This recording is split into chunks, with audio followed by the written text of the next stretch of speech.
الحمد لله نحمده ونستعينه ونستغفره ونؤمن به ونتوكل عليه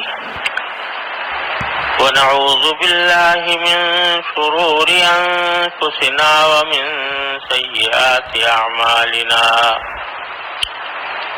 من يهده الله فلا مضل له ومن يضلله فلا هادي له وأشهد أن لا إله إلا الله وحده لا شريك له وأشهد أن سيدنا وسندنا ونبينا ومولانا محمدا عبده ورسوله صلى الله تعالى عليه وعلى آله وأصحابه وبارك وسلم تسليما كثيرا أما بعد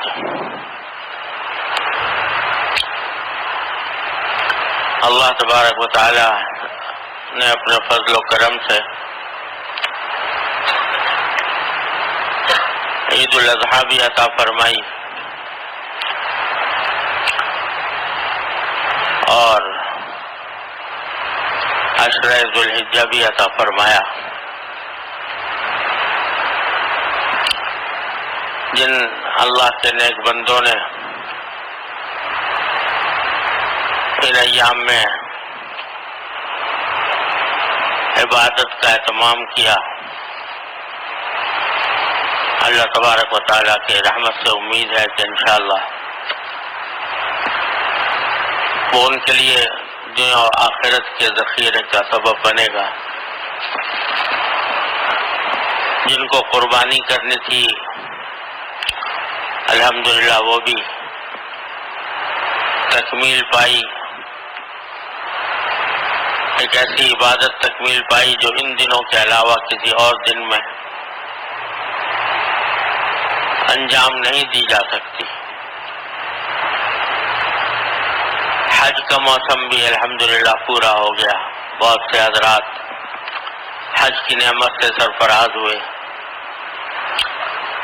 اللہ تبارک و تعالیٰ اپنے فضل و کرم سے ان سب کی عبادتوں کو قبول فرمائے۔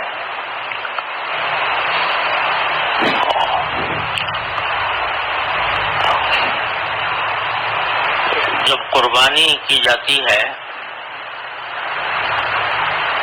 تو مسنون ہے کہ قربانی کرتے وقت آدمی یہ پڑھے کہ ان صلاتی و نسکی و محیایا و مماتی للہ رب العالمین، جس کے معنی یہ ہے کہ میری نماز، میری قربانی اور میرا جینا مرنا سب اللہ کے لیے ہے جو رب العالمین ہے، تمام جہانوں کا پروردگار ہے۔ اور یہ تعمیل ہے قرآن کریم کے ایک حکم کی،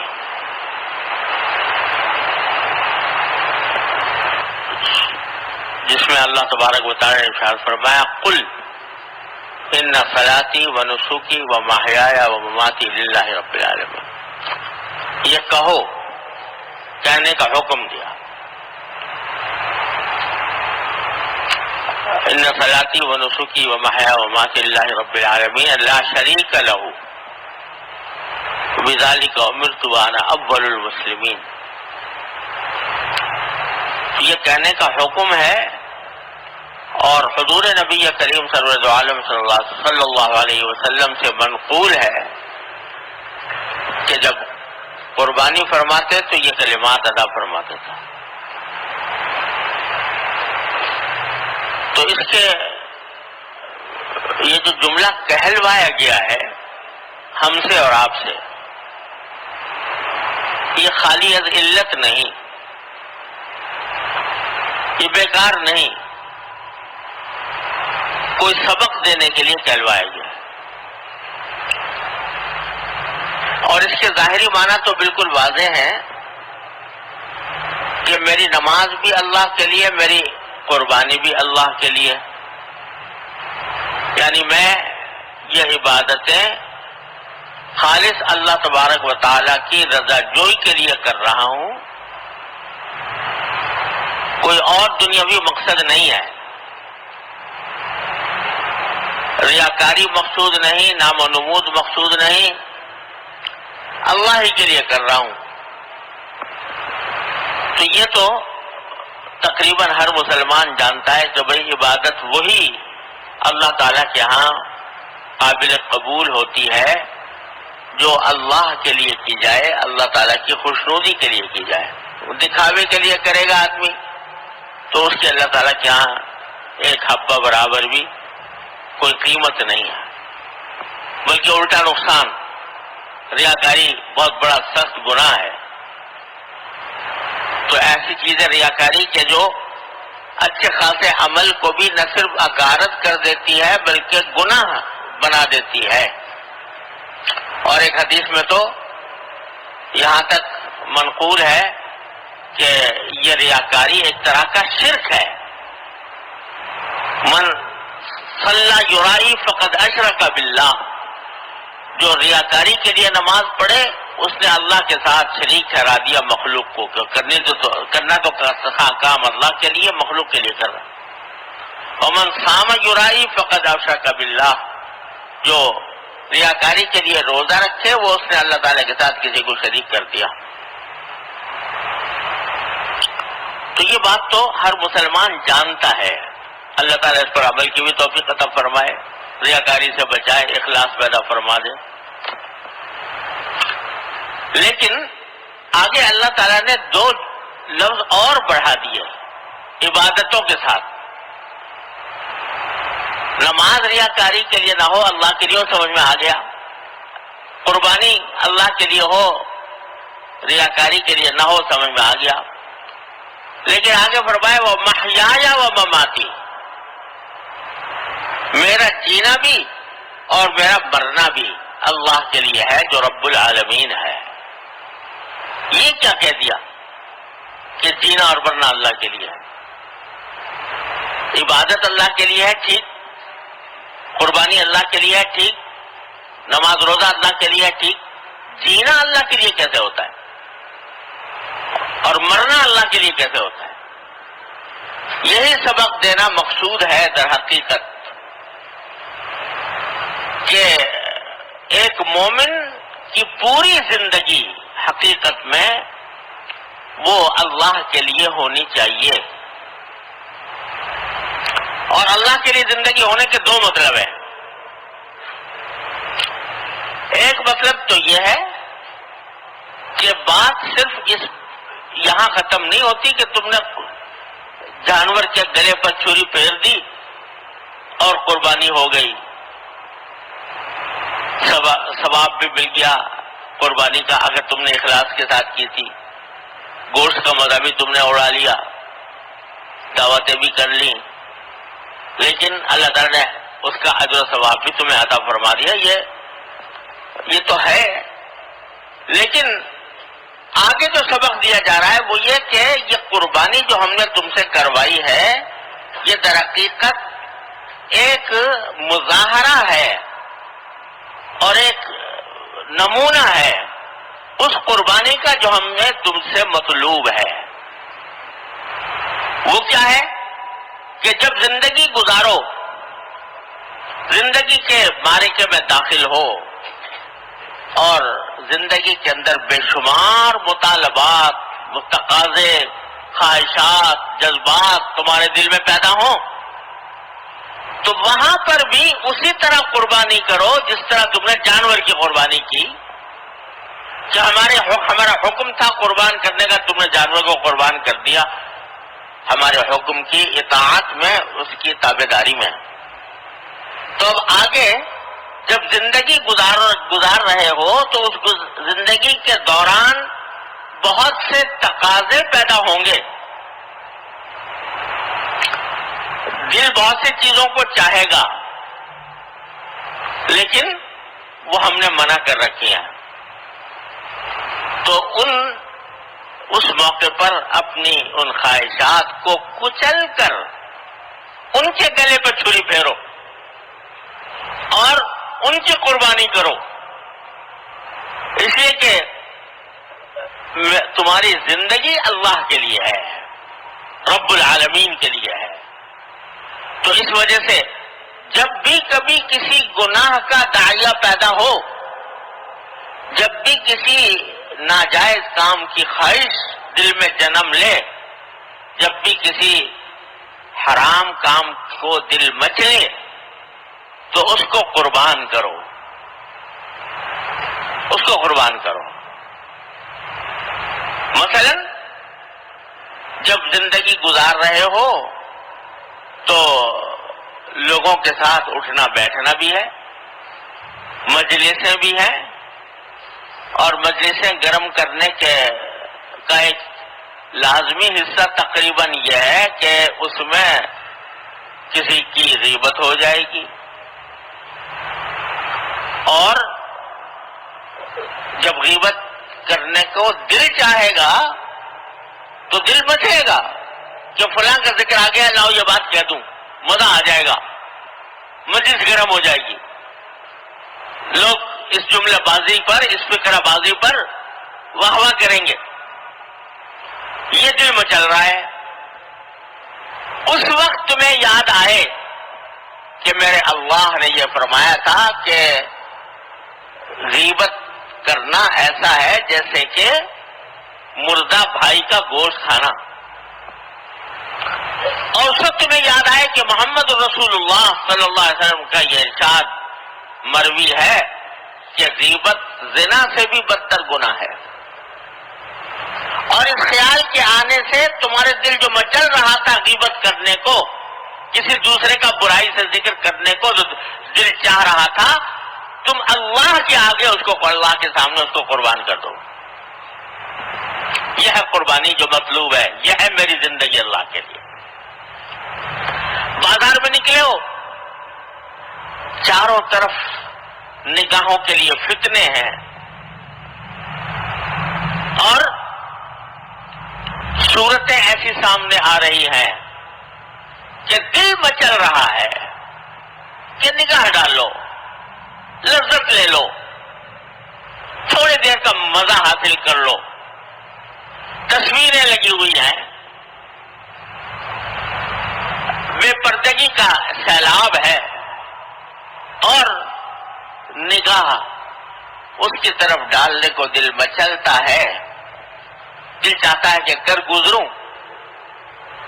اس وقت تمہارا امتحان ہے کہ تمہارا جینا اللہ کے لیے ہے کہ نہیں ہے، اللہ کے لیے ہے یا اپنے نفس کے خواہشات پوری کرنے کے لیے ہے۔ اگر اللہ کے لیے ہے تو پھر یہ جو تمہاری خواہش دل میں پیدا ہو رہی ہے، اس کو کچلنا ہوگا، اس کی قربانی دینی ہوگی، اور جب قربانی دو گے تو پھر یہ کہنے کا تمہیں حق حاصل ہے کہ میری زندگی اللہ کے لیے ہے۔ تو بات صرف بکرے کے گلے پر چھری پھیر کر ختم نہیں ہوتی، گائے کے گلے پر چھری پھیر کر قربانی نہیں پوری مکمل نہیں ہو جاتی، بلکہ یہ سکھایا جا رہا ہے کہ محیایا و مماتی للہ رب العالمین، جینا مرنا بھی اللہ کے لیے ہے، کہ جس طرح تم نے اس کی قربانی کر دی، اپنی خواہشات کی قربانی کرو، اپنے جذبات کی قربانی کرو، اپنے دل میں امٹنے والے تقاضوں کی جو اللہ کے حکم کے خلاف لے جا رہے ہوں ان کی قربانی کرو۔ تو اس قربانی کرنے سے تمہاری زندگی اللہ کے لیے ہوگی، اور یہی در حقیقت کام بظاہر مشکل لگتا ہے، بظاہر مشکل لگتا ہے، اللہ بچائے جب عادت پڑ جاتی ہے بری، کسی ناجائز کام کی عادت پڑ گئی ہے تو چھوڑتے ہوئے دل پر آرے چلتے ہیں،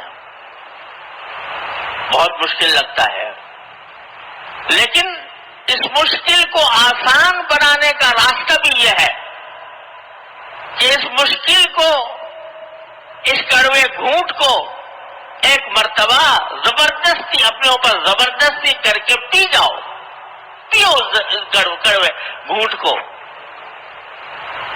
تو اللہ تبارک و تعالیٰ پھر آسانی بھی پیدا فرما دیتے ہیں۔ جوں جوں بندہ ہمت سے کام لیتا ہے، جوں جوں بندہ ایک طرف اپنی ہمت سے کام لیتا ہے، دوسری طرف اپنے اللہ کو پکارتا ہے کہ یا اللہ میں اس مشکل میں مبتلا ہو گیا ہوں، میرے نفسانی تقاضے، میری نفسانی خواہشات، میرے جذبات مجھے گناہ کی طرف لے جانے والے ہیں، میں کہیں بہک نہ جاؤں، اے اللہ اپنی رحمت سے مجھے بچا لے اس سے۔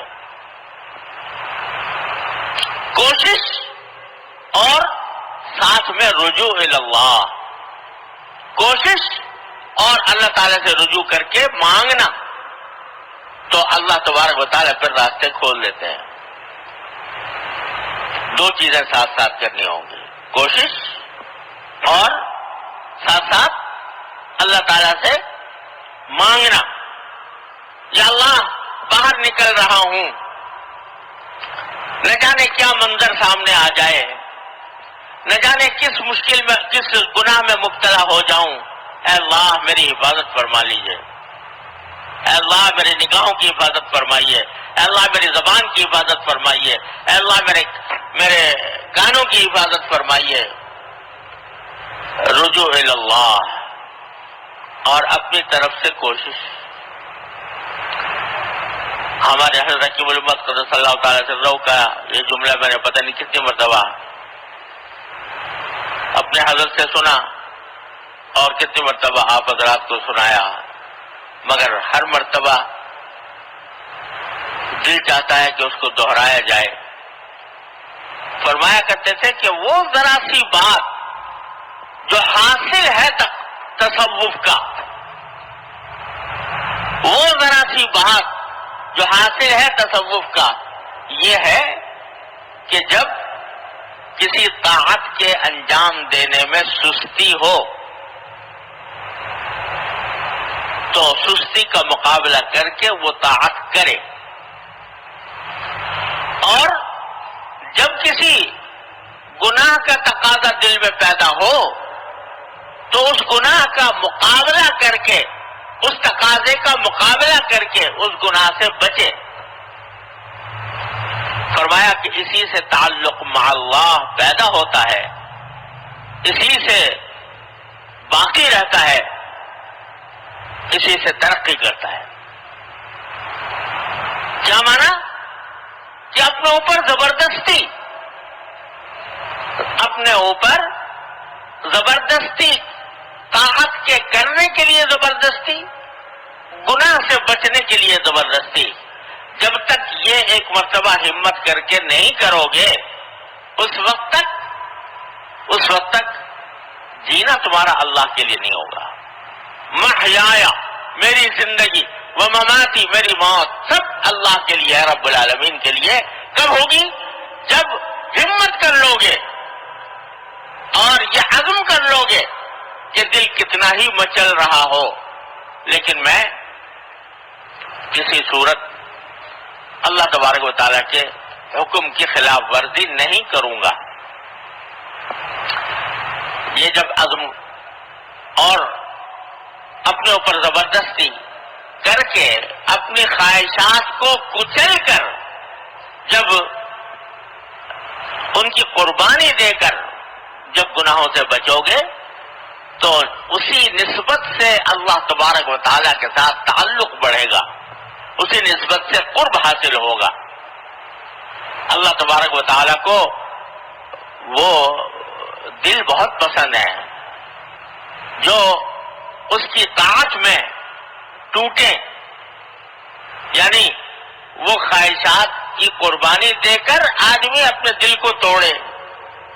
دل تو چاہ رہا تھا کہ گناہ کر لوں، لیکن اللہ تبارک و تعالیٰ کے تصور سے گناہ سے زبردستی کر کے اپنے آپ کو روک لیا۔ شیشہ تھا دل کا چکنا چور ہو گیا اس وجہ سے، لیکن جو چکنا چور ہوتا ہے اللہ کی وجہ سے تو اللہ تبارک و تعالیٰ پھر اس کو اپنے محبت کا، معرفت کا، تعلق کا مورد بناتے ہیں. اللہ تعالیٰ کی سنت یہ ہے.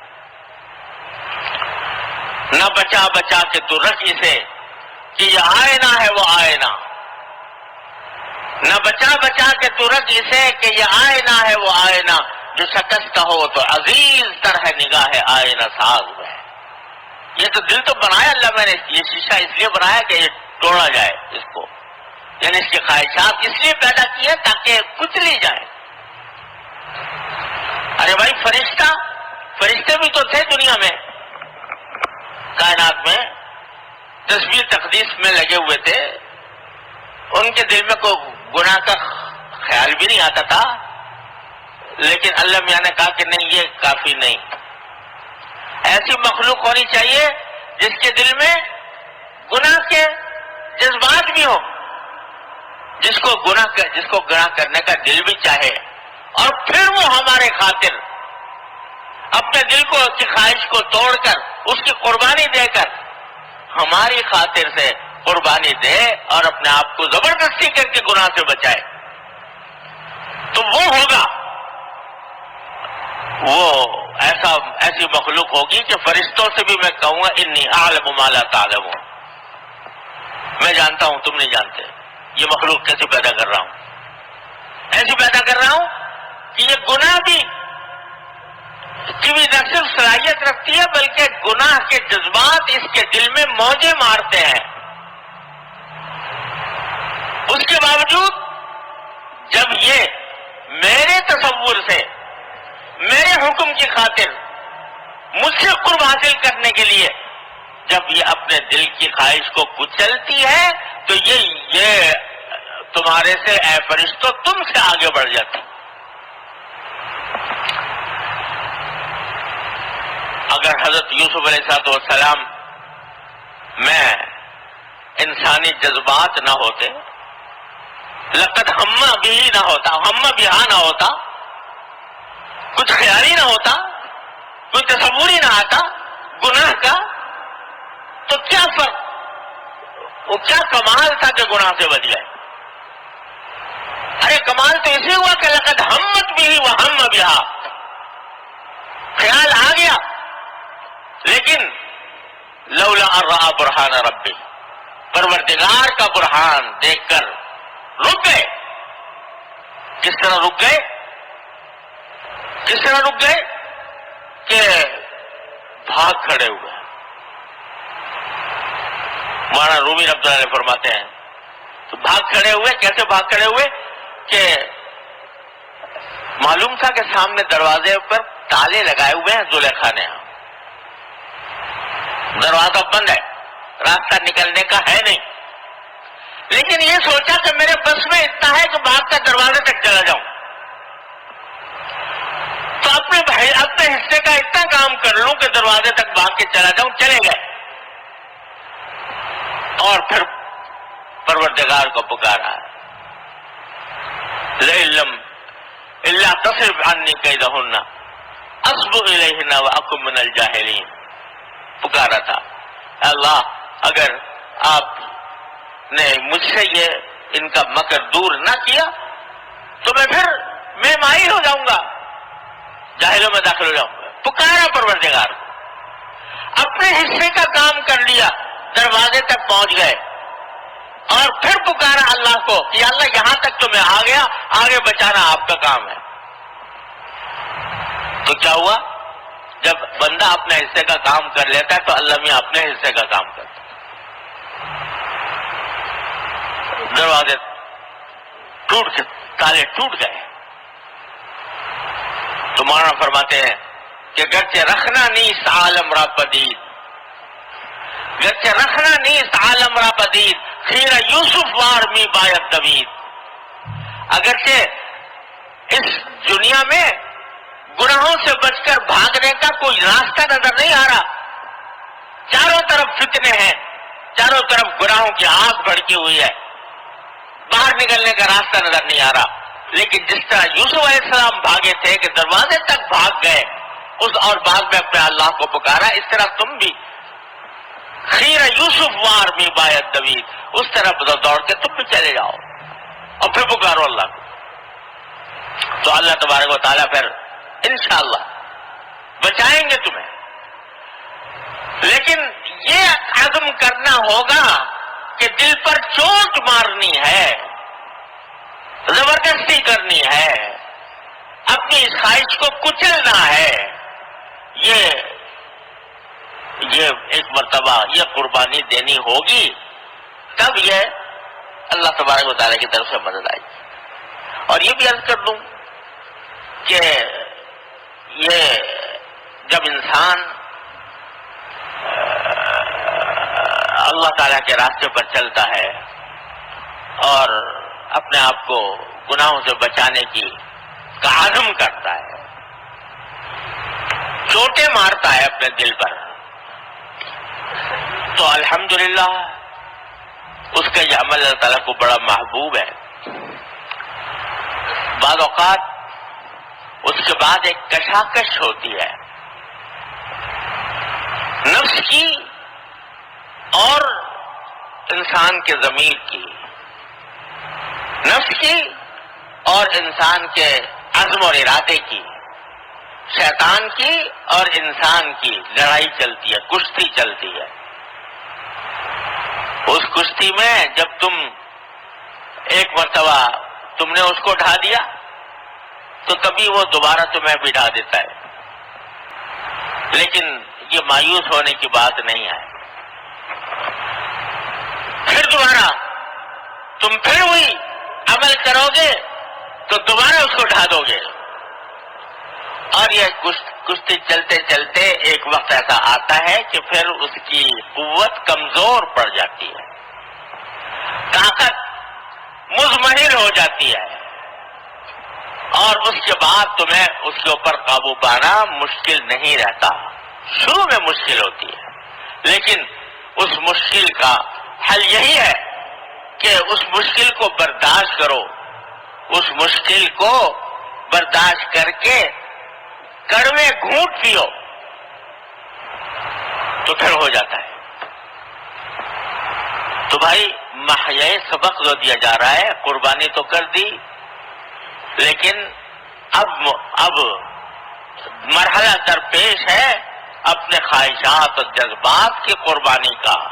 تو تمہارا مرنا بھی اللہ کے لیے ہونا چاہیے، تمہارا جینا بھی اللہ کے لیے ہونا چاہیے، تمہارا مرنا بھی اللہ کے لیے ہو، جو کچھ ہو وہ اللہ کے لیے ہو. مرنا بھی اللہ کے لیے کیا، چلو جینا یہ ہو گیا کہ اپنی زندگی کو اللہ تبارک و تعالیٰ کی رضا کے مطابق ڈھالنے کی کوشش اور اس کے لیے اپنے جذبات کی قربانی دے کر جی لیے. مرنا اللہ کے لیے کیا، مماتی میرا مرنا بھی اللہ کے لیے، مرنا بھی اللہ کے لیے.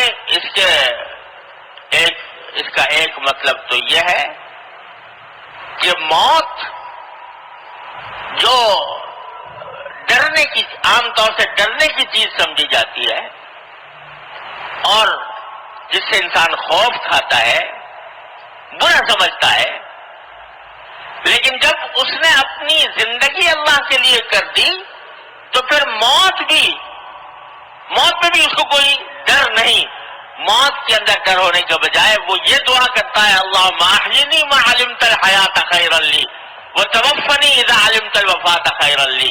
اے اللہ مجھے جب تک آپ اچھا سمجھتے ہیں میرے حق میں مجھے زندہ رکھیے، اور جب آپ میرے لیے وفات پسند فرمائیں اس وقت مجھے وفات دے دیجیے. تو میری اپنی طرف سے کوئی تجویز نہیں، نہ زندگی کی نہ موت کی. جو میرا اللہ کہے، جو میرا اللہ میرے لیے پسند کرے، میں اس پر راضی ہوں. لہذا موت کی تمنا کرنا نہیں منع، موت کی تمنا کرنا نہیں، موت پر اقدام کرنا خودکشی منع. لیکن موت میری جو وہ بھی اللہ کے لیے، کیا مطلب اس کی تقدیر کے حوالے ہے. اور میری دعا یہ ہے کہ اللہ اپنے فضل و کرم سے اس وقت مجھے موت عطا فرمائیے جب میرے حق میں موت بہتر ہو. اللهم اجعل الحیات زیادۃ لی فی کل خیر واجعل الموت راحۃ لی من کل شر. اے اللہ زندگی کا ہر لمحہ میرے اندر میرے لیے خیر لے کر آئے اور موت میرے لیے ہر شر سے مجھے راحت کی طرف لے جائے. جب اندیشہ ہو فتوفنی الیک غیر مفتون، اے اللہ جب فتنے کا اندیشہ ہو کہ میں فتنے میں مبتلا ہو جاؤں گا تو پھر مجھے بغیر فتنے سے محفوظ بغیر فتنے میں مبتلا ہوئے اپنے پاس مجھے بلا لیجیے. تو موت بھی اللہ کے لیے ہے. تو ایک معنی یہ ہوئے محیایا و مماتی للہ رب العالمین کے، کہ میرا جینا مرنا اللہ کے لیے ہے، میرا ہر سانس وہ اللہ تعالیٰ کی اطاعت میں گزرنا ہے، اور اس کے لیے مجھے اپنے جذبات کی قربانی دینی ہے. اسی قربانی کے نتیجے میں اللہ تبارک و تعالیٰ کا قرب حاصل کروں گا.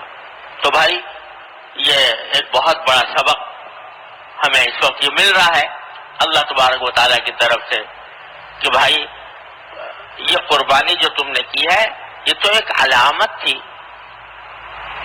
یہ ایک مثال تھی ہمارے حکم کی اتباع کی، لیکن اب تو ساری زندگی تمہیں یہ قربانیاں دینی ہیں ہمارے حکم کی اطاعت و اتباع کی خاطر.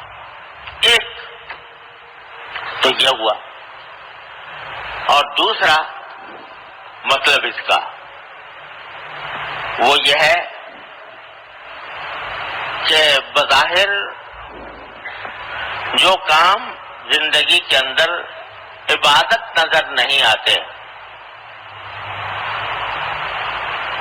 مباح کام ہے،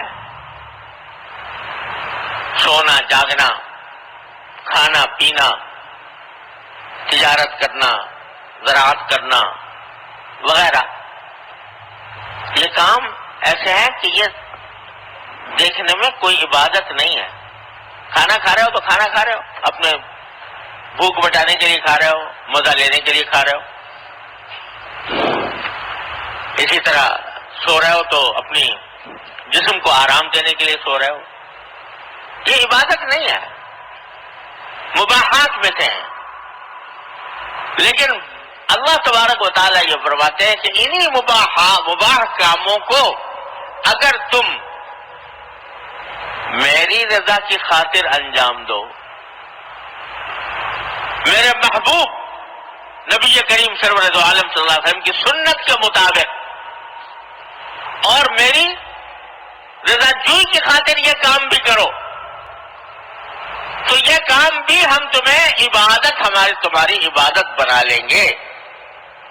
تو تمہارا جینے کا ہر عمل، چاہے وہ کھانا ہو، چاہے وہ پینا ہو، چاہے وہ سونا ہو، چاہے وہ تجارت ہو، چاہے روزی کمانا ہو، کوئی کام ہو، وہ سب ہمارے لیے ہو جائے. وہ سب ہمارے لیے، کھانا بھی میرے لیے، پینا بھی میرے لیے، سونا بھی میرے لیے. کیسے؟ نیتیں صحیح کر کے، نیتیں درست کر لو کہ کھانا کھا رہے ہو تو کیا نیت ہو کہ رسول کریم صلی اللہ علیہ وسلم کا ارشاد ہے ان لجسدک علیک حقا. حضرت عبداللہ بن عمرو بن عاص رضی اللہ تعالیٰ عنہ جو ہے سارے تمام دن اس طرح گزار رہے تھے کہ دن میں روزے سے اور ساری رات اللہ کی عبادت میں کھڑے ہوئے نماز پڑھ رہے ہیں. حضور اقدس سرور عالم صلی اللہ علیہ وسلم نے ان سے فرمایا کہ نہیں، ایسا مت کرو. ان لجسدک علیک حقا، تمہارے جسم کا بھی تمہارے اوپر کچھ حق ہے. تو لہذا مسلسل روزے رکھنا یہ ٹھیک نہیں. چھوڑو اگر رکھو، چھوڑ کے روزے رکھو. تو آدمی اگر یہ نیت کر لے کہ میں کھانا اس لیے کھاتا ہوں کہ میرے جسم کا مجھ پر حق ہے، اور اس طرح کھاتا ہوں جیسے اللہ تعالیٰ کے محبوب صلی اللہ علیہ وسلم نے کھایا، بسم اللہ الرحمن الرحیم پڑھ کر، اور اللہ تبارک و تعالیٰ کی نعمت کا شکر ادا کر کے الطاعم الشاکر بمنزلۃ الصائم الصابر. تو سارا کھانا بھی کیا ہو گیا؟ عبادت ہو گیا. یہ کھانا بھی اللہ کے لیے ہو گیا. اور جب اللہ کے لیے کھائے گا، واقعی اگر واقعی صحیح معنی میں اللہ ہی کے لیے کھا رہا ہے، اللہ ہی کے لیے نیت ہے، تو پھر ضرورت سے زیادہ بھی نہیں کھائے گا. یعنی اتنا بھی نہیں ہوگا کہ اپنے آپ کو تھوڑتا ہی چلا جائے اور خود بیمار ڈال دے اپنے جسم کو، کیونکہ یہ جسم کا حق نہیں ہے، جسم پر ظلم ہے. ارے جسم کا حق تو یہ تھا کہ اتنا کھاؤ جس سے تمہارا جسم صحت مند رہے، لیکن تم نے اگر اتنا کھا لیا کہ اس کو بیماری لاحق ہو گئی جسم کو، تو یہ جسم کا حق کیا ادا ہوا؟ یہ تو ظلم ہوا جسم کے اوپر جو ناجائز ہوا. اور اس کا بہترین طریقہ حضرت حکیم الامت قدس اللہ تعالیٰ سرہ نے بیان فرمایا کہ ہر آدمی کو جب آدمی کھا رہا ہوتا ہے تو کھاتے وقت ایک مرحلہ ایسا آتا ہے جس میں انسان کو دل میں تردد پیدا ہوتا ہے کہ اور کھاؤں یا نہ کھاؤں. آتا ہے کہ نہیں آتا؟ ایسا ایک مرحلہ آتا ہے. جب وہ مرحلہ آئے اس کو چھوڑ دو، اسے چھوڑ دو. تو یعنی یہ جو تردد دل میں پیدا ہو رہا ہے نا، وہ اس لیے پیدا ہو رہا ہے کہ جسم کا جتنا حق تھا وہ تو آ گیا، وہ ادا ہو گیا. اب جو تردد پیدا ہو رہا ہے وہ اس لیے پیدا ہو رہا ہے کہ یہ آگے کچھ لذت آ رہی ہے، مزہ آ رہا ہے، اس مزے کو اور زیادہ دراز کرنے کو دل چاہ رہا ہے، اور ساتھ میں یہ اندیشہ بھی ہے کہ کہیں اگر اور کھایا تو کہیں نقصان نہ ہو جائے. تو یہ مرحلہ وہ ہے جہاں پر کہ چھوڑ دینا چاہیے. تو یہ کھانا بھی کیا ہو گیا؟ اللہ کے لیے ہو گیا. پانی پیو اللہ کے لیے، کہ اللہ تعالیٰ کی نعمت سمجھ کر اس کا شکر ادا کر کے الحمدللہ کہہ کر. حضرت حاجی صاحب علیہ کی بات حضرت حکیم الامت قدس اللہ تعالیٰ سرہ نے بیان فرمائی کہ حضرت فرماتے تھے کہ جب پانی پیو تو خوب ٹھنڈا پیا کرو، تاکہ جسم کے روئیں روئیں سے الحمدللہ نکلے. تو آدمی جب شکر ادا کر کے پی رہا ہے تو یہ پینا بھی اللہ کے لیے ہوا. سو رہا ہے تو اس لیے کہ رسول کریم صلی اللہ علیہ وسلم فرمایا تھا ان لعینک علیک حقا، تمہاری آنکھ کا بھی تم پر حق. تو اس لیے سو رہا ہے. غرض صبح سے لے کر شام تک کی زندگی میں کوئی فعل ایسا نہیں ہے جس کو اچھی نیت کر کے عبادت نہ بنایا جا سکے. تو اس لیے محیایا مماتی للہ رب العالمین کے معنی یہ ہوئے کہ جو کچھ بھی میں کروں گا دنیا میں اپنی زندگی میں، چاہے بظاہر وہ دیکھنے میں عبادت نہ ہو لیکن وہ اللہ ہی کے لیے ہے. اور میرے حضرت والا حضرت عارف قدس اللہ تعالیٰ سرہ، اللہ تعالیٰ ان کے درجات بلند فرمائے، بار بار یہ ہمیں نصیحت فرمایا کرتے تھے. اتنی مرتبہ فرمائی اور فرماتے ہی رہے کہ شرم آ گئی. وہ یہ فرماتے تھے کہ روزانہ صبح کو فجر کی نماز پڑھنے کے بعد جو مسنون دعائیں ہیں نماز کے بعد کی، وہ کرنے کے بعد یہ کہہ لیا کرو، یہ نیت کر لیا کرو، ان صلاتی و نسکی و محیای و مماتی للہ رب العالمین. یہ پڑھ کر دل میں نیت کر لو کہ یا اللہ آج جو کام کروں گا صبح سے لے کر شام تک، جو کام بھی کروں گا وہ آپ کے لیے کروں گا، آپ کو راضی کر کروں گا.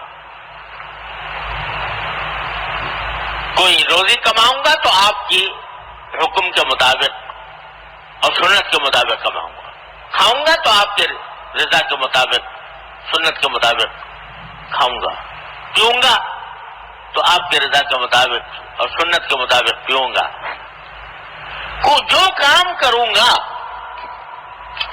وہ اللہ آپ کے لیے ہوگا۔ اور تھوڑا سا ہر ایک آدمی تصور بھی کر لے کہ آج دن بھر میں مجھے کیا کیا کرنا ہے۔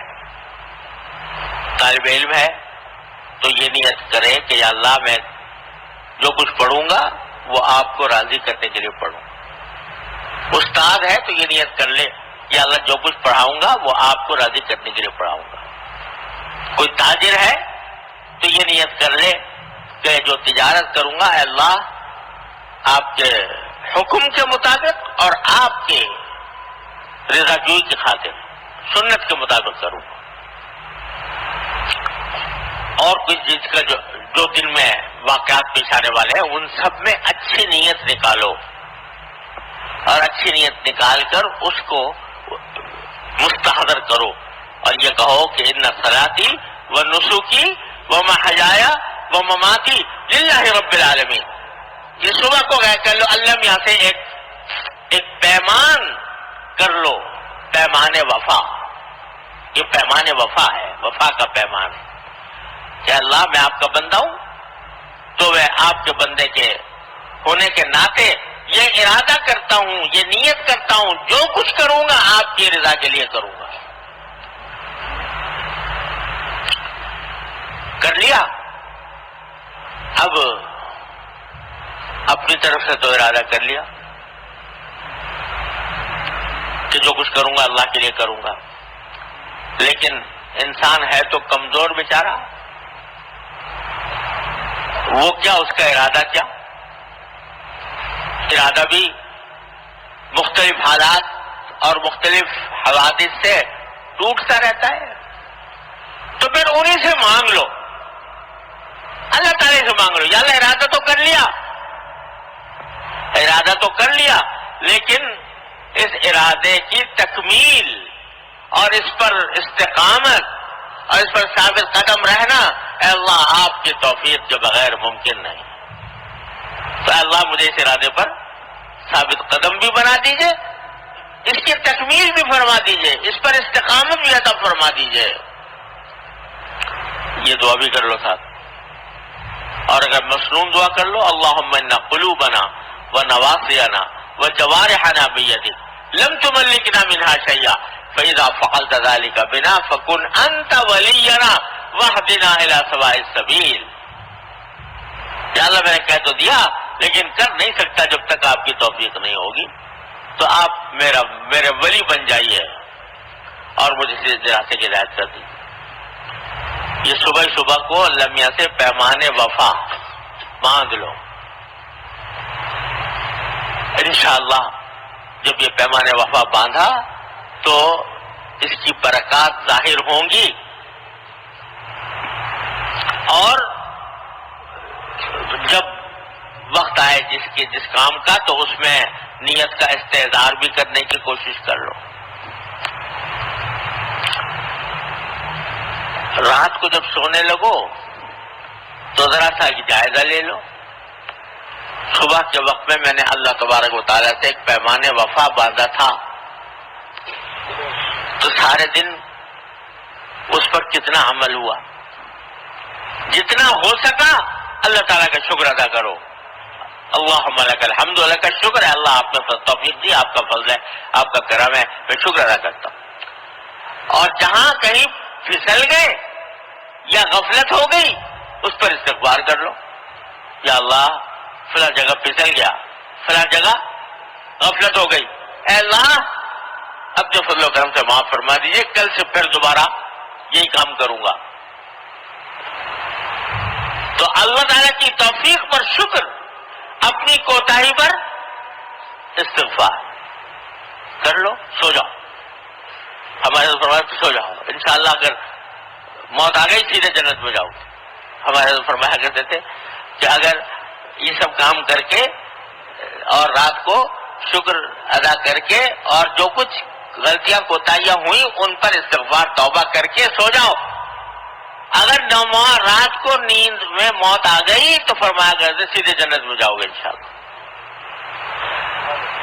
بتاؤ بھائی، پھر بھی کوئی کہتے ہیں دین مشکل کام ہے، دین کے اوپر عمل کرنا بڑا مشکل ہے. یہ ہے ان صلاتی و نسکی و محیایا و مماتی للہ رب العالمین. اس کو صبح کو اس پیمان وفا کو استوار کر لیا کرو. اللہ تعالی ہم سب کو اس کی توفیق عطا فرمائے. اللہم صلی علی سیدنا مولانا محمد وعلی سیدنا محمد کما صلیت علی ابراہیم وعلی آل ابراہیم انک حمید مجید. ربنا ظلمنا انفسنا وان لم تغفر لنا وترحمنا لنکونن من الخاسرین. ربنا آتنا فی الدنیا حسنۃ وفی الآخرۃ حسنۃ وقنا عذاب النار. یا ارحم الراحمین اپنے فضل و کرم اپنی رحمت سے ہمارے تمام گناہوں کو معاف فرما. یا اللہ ہمارے اعمال و اخلاق کی اصلاح فرما. اے اللہ ہمیں سیدھے راستے پر چلنے کی توفیق عطا فرما. یا اللہ اپنے ذات کے ساتھ ہمیں تعلق راسخ اور دائم عطا فرما. اے اللہ ہر طرح کے شر سے، گناہوں سے، معصیتوں سے ہمارے گھر والوں متعلقین احباب سب کی حفاظت فرما. یا اللہ یا رحمان یا رحیم نفس و شیطان کے مقائد سے ہماری حفاظت فرما. یا اللہ ہمیں اپنی زندگی کو صرف اپنی رضا جوئی کے لیے بنانے کی توفیق عطا فرما دے. یا اللہ ہر طرح کے شر اور فتنے سے ہماری حفاظت فرما.